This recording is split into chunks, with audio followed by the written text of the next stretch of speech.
This video is an overview of how to create image cards side by side for your various website ideas. So you may want to have a store with products side by side on a page. You could have recipes, whatever your site is. Many of you need to have your images side by side. So we'll call those image cards and captions. I'm going to provide you the code and the CSS for setting those up in the zipped project folder. So you'll find that there is a style sheet already created. Many of you may already have a style sheet. So all you will do is copy and paste all of this code, this CSS, and you'll just add it to your style sheet because you'll be calling on the styles. So it's very simple to just add it on to what you already have.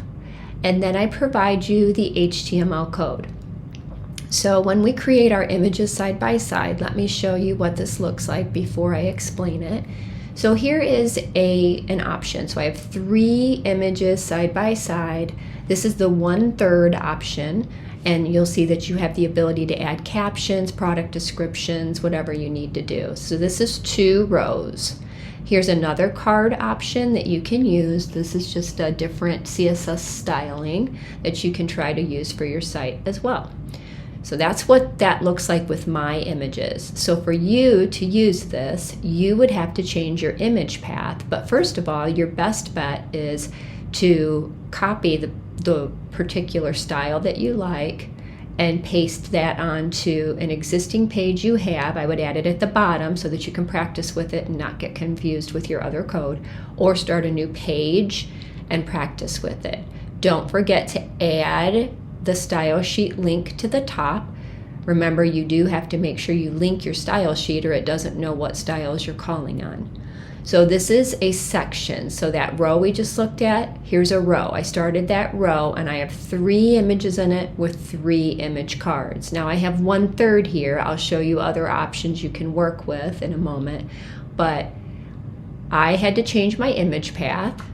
So you'll have to change your image path to whatever images you have in your folder. So you'll just backspace out whatever you called your image folder. As soon as you put that slash in, it finds all of your photos that you have in your folder.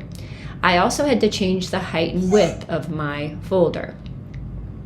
So, or height and width of my image. So you'll see that my images I did 250 by 250. You may have to do a percentage, like 25%, 50%. You may have to make your height taller than your width so that it's not distorted. So you'll have to continually look at your images in your browser to see if you like the way they are looking. Change your alt text for your images. Then you'll see your card caption is here. That's where you put your information in the white.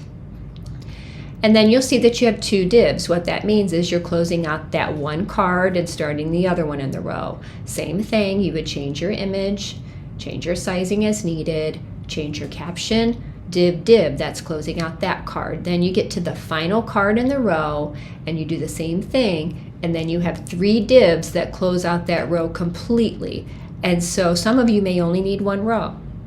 That's fine, so you could get rid of the other row. If you wanted to add another row because you wanted to have multiple rows, then you would just simply, after the 3rd div of closing out that particular row in cards, you would just copy another section. So remember, each section starts with a row and ends with 3 divs, and you would just paste it in as many times as you need to for your multiple rows.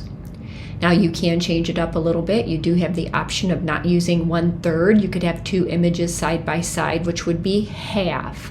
So instead of using the div class 1/3, you would use div class half, or div class quarter, div class 2/3. So you can play around with that and see what works for your page so that you can customize that. And also here you see your other set of cards that you're free to use as well, and copy and paste that code.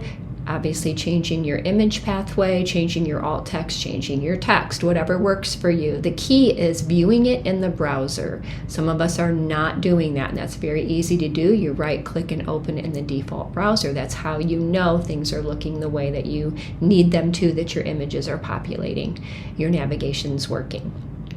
So take some time to work with getting your images side by side.